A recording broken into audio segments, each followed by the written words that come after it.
My method of writing anything, particularly short stories, is that I have no clue what I'm going to do when I sit down to write it. I have no clue what it's going to be about.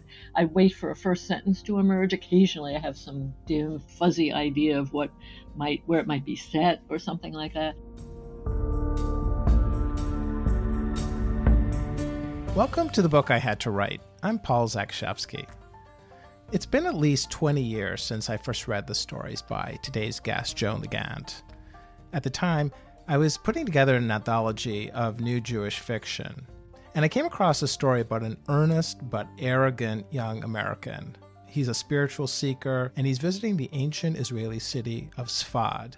The city was known as a center of Kabbalah, or Jewish mysticism, in medieval times. And there he gets a lesson in the darker side of spiritual tourism. This has all the hallmarks of what I've come to think of as a story by Joan. There's the collision of naive Americans and the complexities of modern-day Israel. There's a compassion for troubled souls. And there's Joan's really wonderful ability to capture the inner states of people from many walks of life. In our conversation today, we talk about her new collection of stories. It's called Displaced Persons. Half of the collection is set in Israel, and it focuses on the many types of immigrants who are trying to make that country their home. Displaced Persons was accepted for publication long before the attacks of last October 7th, but it's of course landed in a world that's completely changed by the Israel-Hamas war. So we do talk in this conversation about what it's been like to bring out a book in these circumstances. We also talk about the genuine power of fiction to expose readers to lives that are completely unlike their own, and really about how fiction can develop that ability to expand us as humans. Joan's first collection, An Hour in Paradise, won multiple awards, including a PEN New England Book Award. And she's the author of the novel Wherever You Go. I hope you enjoy today's conversation. Well, welcome, Joan. It's really great to have you on the podcast. It's great to see you again, Paul, and be in touch. I can't believe we've known each other for at least 20 years. Yes, that's right. So I want to ask you, why this book, Displaced Persons, or maybe why these stories? Why were these the ones that you felt like you had to write? So it's interesting about the line of your podcast, the book you had to write, because I was actually working on a couple of novels that did not have this type of material, and yet I kept going back to writing these stories that I felt I had to write while I was actually writing novels about something else entirely. And I think that it's a combination of things. Half of the stories in the book are set in Israel, and I did live there for two periods in my life, one when I was much younger and then when I was older, and this was 2007 to 2013. And the experience of living there just kept generating just not only story, but a lot of feeling and a lot of ideas and feelings and material that seemed to demand being written. It was imperative for me on that level, even though I was working on something else. I also do love writing short stories, and novels are much harder for me. So it was like a great relief to periodically write these stories. And I was also able to publish them in literary journals, which was very reinforcing, because when you're slogging through a novel, nobody sends you any reinforcement. And I'm slow. It takes me many years. But a lot of it was the material just was kind of urging itself to come out. So I know your book is split into two parts. There are the stories in the first part that are set in Israel, and then in the second part, a lot of stories set here in America. And I want to ask you some questions about the first half of the book especially. You've got a story in here called Displaced Persons, so the title story. And one of the things that the narrator of that story does is that she works teaching English to a group of men. They're refugees from Africa, from places like the Sudan, Eritrea, the Ivory Coast. And I wonder if you could talk to me a bit about your decision to link this moment with an intrusive Israeli TV interviewer and the narrator's own memory of trying to talk with a Holocaust survivor when she was young. I'm just kind of intrigued by that link. Maybe you can talk about that episode and explore it a little bit for us. Well, it's interesting that you pointed that out, because I don't think I quite ever realized that there was kind of a link like that. And it really came about my method of writing anything, particularly short stories, is that I have no clue what I'm going to do when I sit down to write it. I have no clue what it's going to be about. I wait for a first sentence to emerge. Occasionally, I have some dim, fuzzy idea of where it might be set or something like that.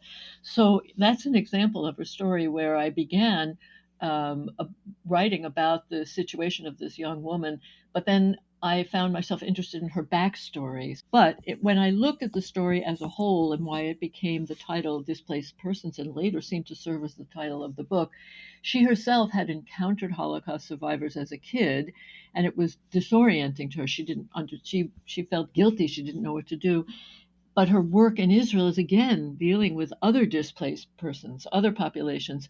And what brought it together almost like it again comes out of I call my narrative brain. Other people may call it imagination or unconsciousness, or the unconscious, but is that she observes at one point in the story how strange it is to be in a place where you're dealing with a displaced populations founded by displaced persons themselves. And she herself felt that she didn't want to get her PhD thesis based on the backs of these displaced individuals. So she's very sympathetic to not wanting to take advantage of people who are displaced, or what it means for a country like Israel, which was full of originally displaced persons taking in other displaced persons. So the connections are more on those lines. It's their associative leaps is how I see my process, and then it manifests when it succeeds. Many times it doesn't, but when it succeeds in a story like this, the associative leaps end up becoming the threads that connect the things, for example, of what you pointed out. The other story that reminds me of is the one called Remittances, which is a story I really loved in this collection. The narrator in that story, she feels a lot of empathy for the Russian and Filipina cleaning women that she sees and kind of as oppressed, at least by the rich folks in Tel Aviv where she lives. And I was kind of curious to ask you about that story because here's a narrator who wants to become an Israeli citizen. She's had this very extreme event happen to her back in the United States. I won't ruin what that is. But as the story moves along, you realize that she and we view Israel as this place that's really on the edge itself. And so people in Israel are very accepting of other people who are similarly on the edge. Was that something you were thinking about when you were writing this story? Well, again, because it sounds funny. I was trained as a lawyer, and therefore, when I teach, I often say, I try not to think when I write. You think, lawyers are very thinking, cognitive people, but I do have to get out of my own way. The writer who articulates it so well is, among many others, is George Saunders, who says, just get out of your own way. And I have to do that. So to answer the question, was it anything I was thinking about? Again, I rely on kind of associative leaps in a way, imaginative or associative, however you want to put it. But in any case, and I think actually I appreciate that you said she was very empathic to the other people who were working in the area, because when I begin a story and the character, when they work and they begin to develop for me, they carry an attitude or a voice, or I start to feel almost their empathy. If I don't feel that in the character, not much happens. So I have to sense an attitude, and invariably it's a form of compassion or empathy. But the other part of the story, which is how there's some lines at the end, she very much wants to stay. And she then projects that onto one of the workers there who doesn't appear to be doing very well in her assigned task. And she keeps thinking how she wants to go help this woman so this woman can stay too. So her desires blend together. And the same with the Russian cleaning woman that she is aware of, who, is accused of stealing, and she feels sympathy for her too, because she has spoken with that Russian cleaning woman, and even though they can hardly understand each other's languages, at one point she realizes that the Russian is complaining, understandably, about the 3 buses she has to take, and just to get from her place where she lives to go clean these fancy people's apartments. And though she says at one point we can't understand each other, she does understand is it's better here than it was back there. So all of these individuals, for different reasons, it's always better here, meaning in Israel, than it was back there, but not for the same reasons and not for the reasons we as Americans might imagine. So that's the connection and the empathy that flows from her to the other people who are there working, or escaping other kinds of difficulties. What you just said reminds me of that story, Beautiful Souls. There are two teenage American girls that find themselves in the old section of Jerusalem, the old city of Jerusalem, and they're in an Arab cafe, and they get into a situation that's kind of above their heads, and it's the kind of situation that I think Americans, especially young Americans, often find themselves in because of their naivete. And I'm wondering if that's something you would agree with. So, one of the things about that story is I often begin a story, since I don't do it too much with intention or any, theme or idea. I wait to see what the first sentence offers up, and then I look to see, well, what do I do next? There's a book by Ron Carlson called Ron Carlson Writes the Story, and he says the job of the writer is to get to the second sentence, meaning you put down a sentence and you see if there's anything promising in the first one that leads to the second. And that one begins with a line something like, there were two American girls, Abby and Jennifer, both best friends, 16, not entirely naive, wandering through the Arab city, Arab shuk.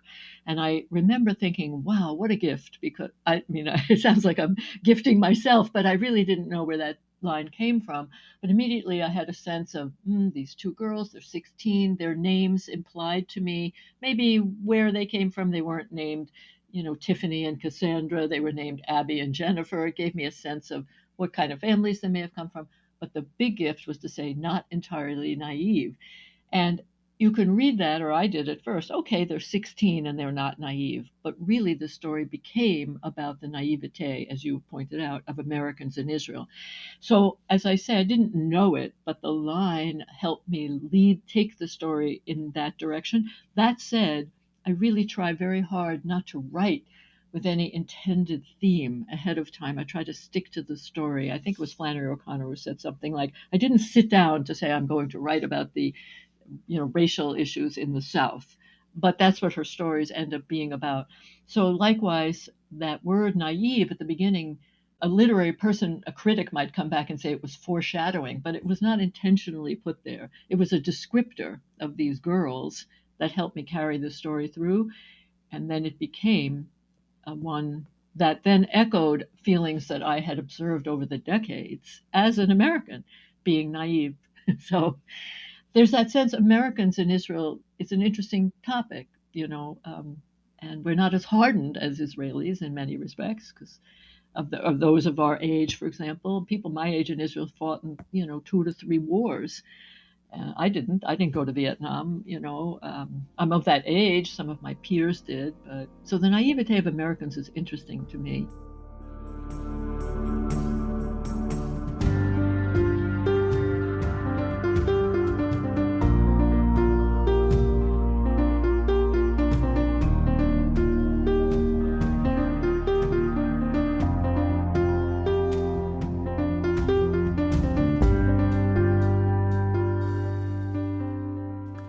So, your book, I know, was accepted for publication well before the October 7th attacks last year. And on the other hand, it feels impossible not to mention the incredibly polarized landscape in which your book now lands. I saw that you recently had a post on Facebook in which you wrote about the fact that emotions are running very high in the literary world. And of course, you could add to that the academic world these days. I definitely hear that concern about how the book will be received. I'm kind of curious to ask you, just what is it like to have your book come out just in general during such a polarizing time? What's that experience been like?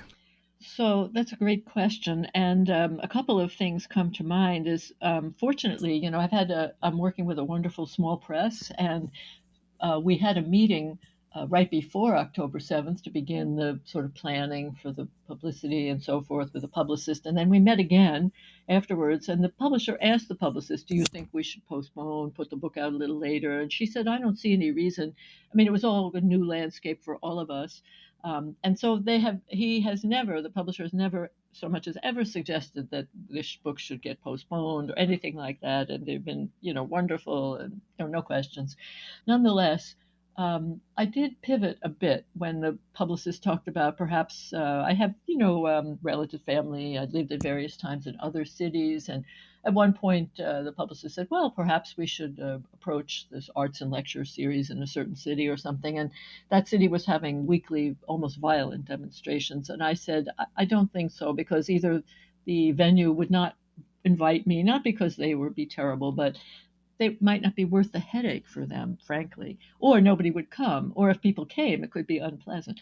I have a wonderful in-house publicist. I have a partner who likes arranging these things. So he's been very busy contacting Jewish venues who are interested in the book. And then I got very excellent advice from the editor of another literary journal where one of these stories was published. And she said to me, we're thrilled to showcase your book on our website. She said, but I did go on your website and see that almost all of your appearances that you've been lining up are in Jewish venues. And she said, I myself am not Jewish. She lives in New York City. She said, I have many Jewish friends. But I totally respect the desire to protect yourself. She said, but maybe you're limiting yourself. And she was correct. And I then realized I don't want to assume that everybody is, hostile. Like you say, the literary world has elements like the academic world, but similarly, the entire academic world is not necessarily anti-Israel or being overtaken by in the most rigid sense, of pro-Palestinian demonstrations. Likewise, the same with the literary world. In any case, I'm conscious of it, but I'm trying not to be too narrow and too rigid about it myself.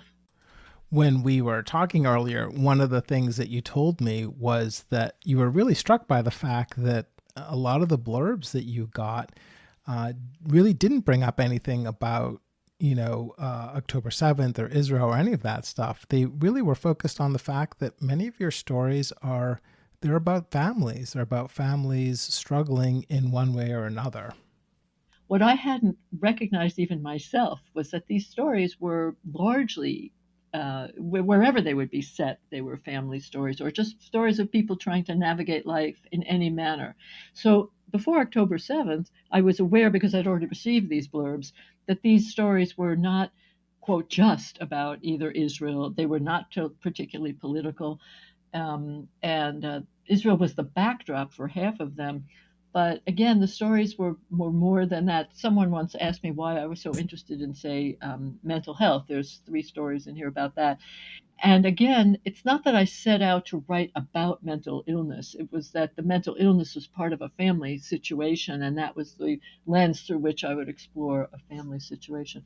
So that is also part of what is my thinking post October 7th, is that these stories are probably like all fiction. It's about more than just the setting, which doesn't. I'm not at all interested in diminishing or reducing the significance of the setting, but the stories are beyond that as well. They go deeper.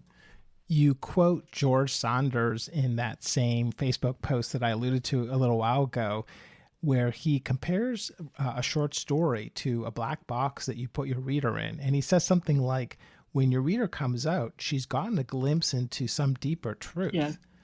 Obviously, that's a quote that really resonates for you. Why? I feel like the whole function of writing fiction is, and I often find it funny when people say, oh, I don't read much fiction. I only read nonfiction because I want to read the truth. My sense of fiction is that the job of fiction is to tell the truth, or the type of fiction I like to write is that you use an imagined world to tell the truth. There's a craft book by a writer named John Dufresne that says The Lie That Tells the Truth. The idea is you need to illuminate human truth, but you do it through imagined stories. And part of it is, I was just saying this to a friend, you don't really know anybody else's life, even your closest partners, your parents, your children. You don't even always know your own life. But when you have an invented character, their truth, that is, you can really go underneath and explore who they really, really are and how they're reacting and how they're managing and navigating life. So to me, the goal, and when I evaluate whether a story fails or succeeds, is not on whether it's, stylistically interesting. I mean, you look at all those other elements, does it tell a good story? Is it stylistically interesting? Is it set in an interesting place? Did you do something to make it enjoyable for the reader or gripping enough for a reader? But the key for me is, did I get to the truth? And that's why people ask, some of these stories took me 20, there's a story in here that took me 20 years.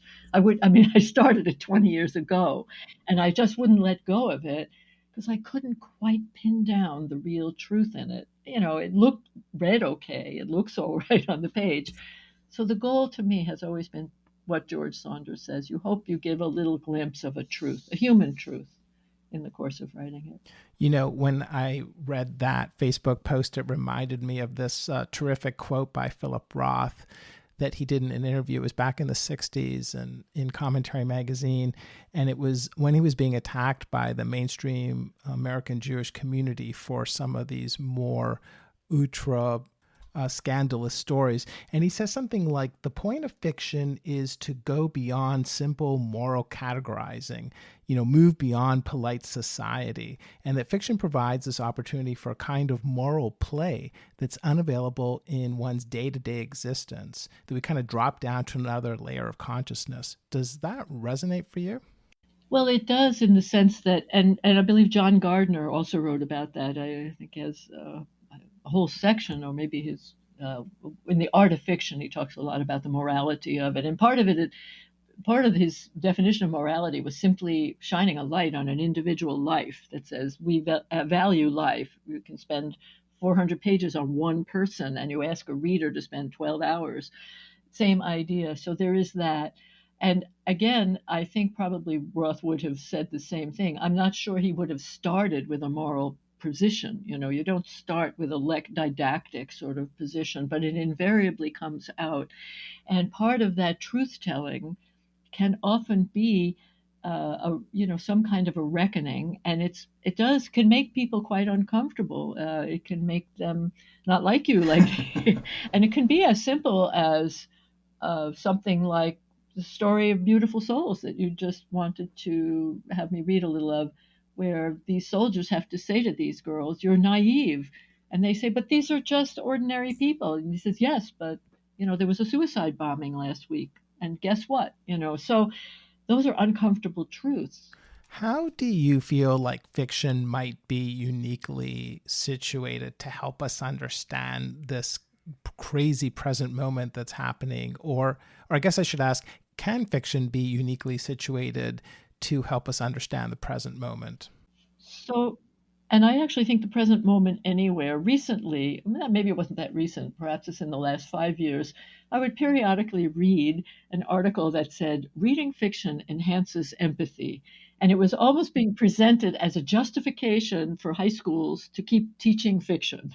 Like it was like proven. It would be like scientific study shows that reading fiction can enhance and expand one's empathy. And so therefore, it was like a scientific justification, not for the pleasure of reading it, but for the scientific benefits for young people. But nonetheless, there is truth to that, in my opinion, that I do believe that reading fiction on many levels enhances one's capacity for empathy, because it not only exposes people to other lives and that type of thing. People say, why do you read? Well, I want to learn about other lands, other countries, other people. But it also actually almost, it sounds funny, but it's like it exercises a muscle in ourselves. Is exercise. You read something, and a well-written book requires that you engage in a way. It's not all spoon-fed to you. You have to activate a part of your own brain to connect with these characters. And by that, I mean not the ones that say, I can't relate, I don't like it. I don't like this book because I can't relate to the characters. That I love books where they involve people who have nothing like my life, Crime and Punishment, or I love to read about hardened criminals or people who do disastrous things, or people who do lovely, wonderful things that I would never do for anybody. Our capacity should not be just read about people we already know or we are exactly alike, but people we are nothing like, because a good story or a good writer will show us the nuance. You used that word earlier. And if the more nuance we get and the more complexity we get, it expands our own capacity to be less judgmental. about the world. And we may walk away from a book that is brutal about its portrayal of a brutal person, but that too will force us to think about the difference between us and that brutal person.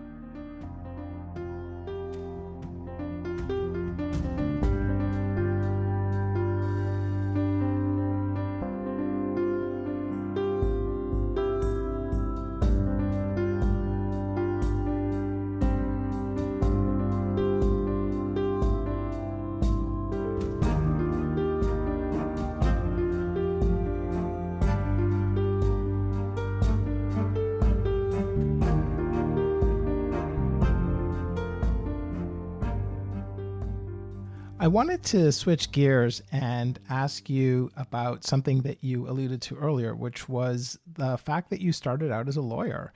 I remember you telling me and also reading about the fact that you came to fiction, I think, around the age of 40. And I'm just really curious, what was that path like? How did you find yourself writing fiction? So it's correct that around age 40, I kind of told myself I was done with being a lawyer, but I kept trying to be done a little earlier.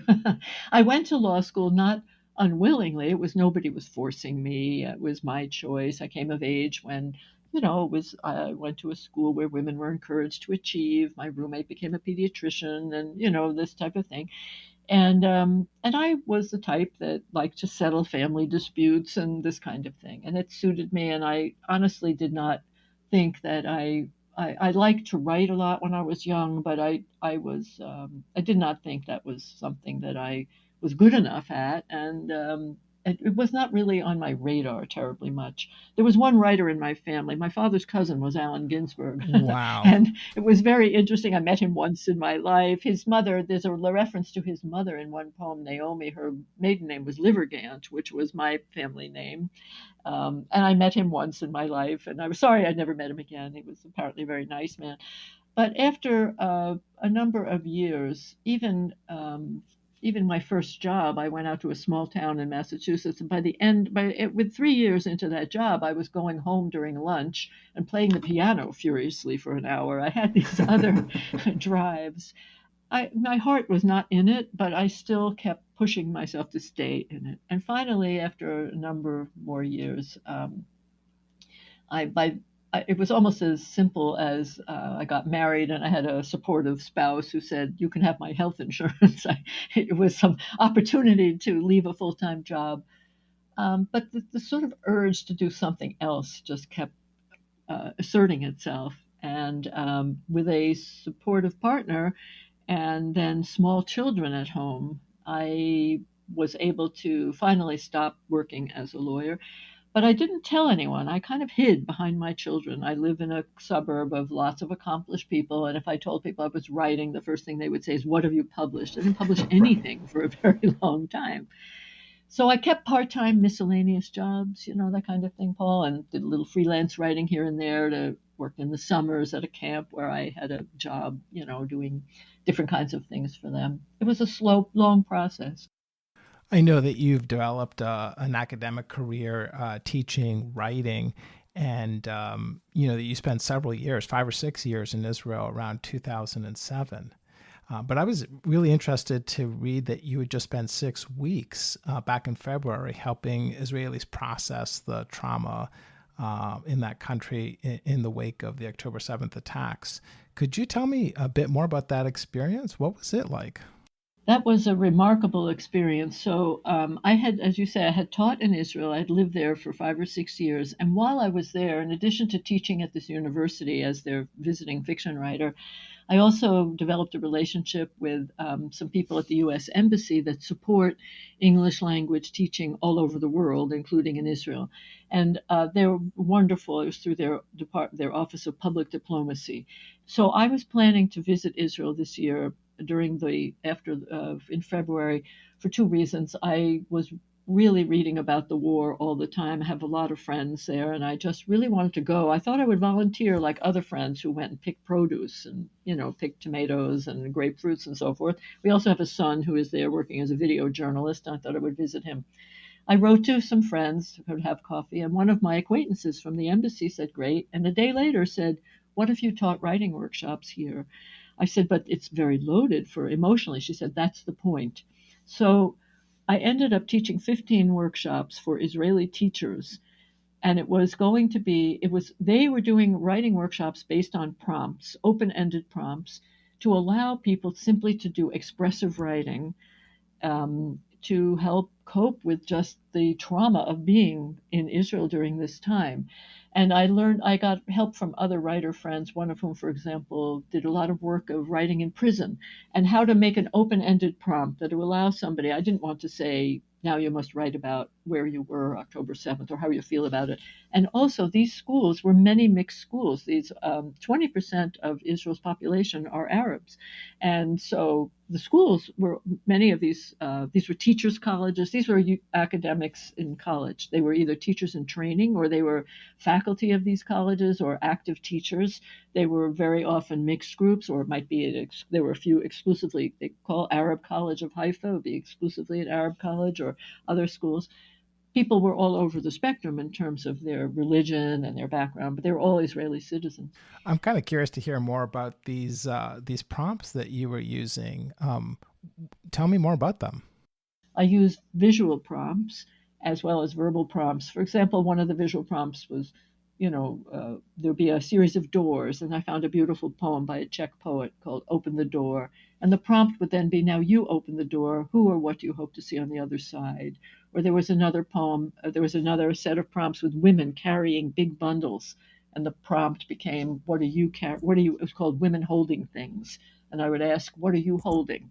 And this would give people opportunities to write about what they were feeling. What was very humbling for me was I was very aware that these many people were feeling, sensitive feelings for a whole range of reasons.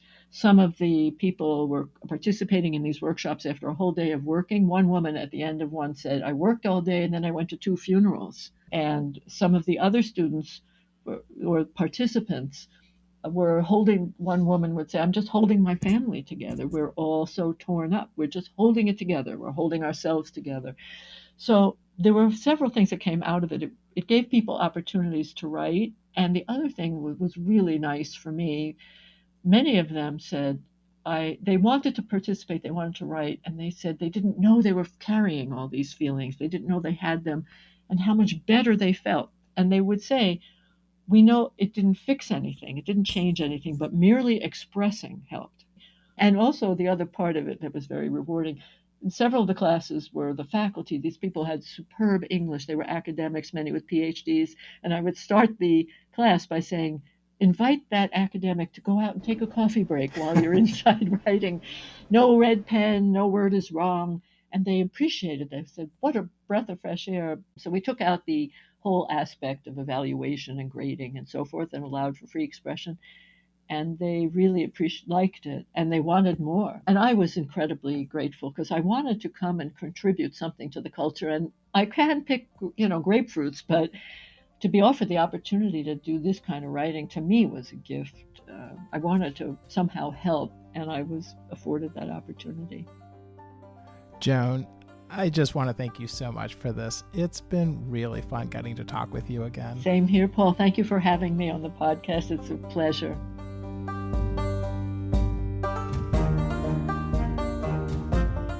You've been listening to my conversation with novelist and short story writer Joan Leegant. I'm Paul Zakrzewski. If you've enjoyed the show, then I hope you'll subscribe in Apple Podcasts.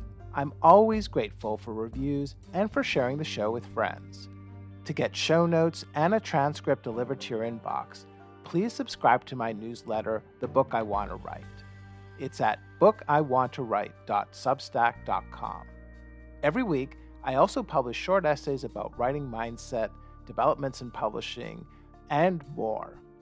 If you're working on your own book you have to write, or you want to get started, maybe I can help. Find out more about me and my book coaching at bookiwanttowrite.substack.com. That's bookiwanttowrite.substack.com. And thanks for listening.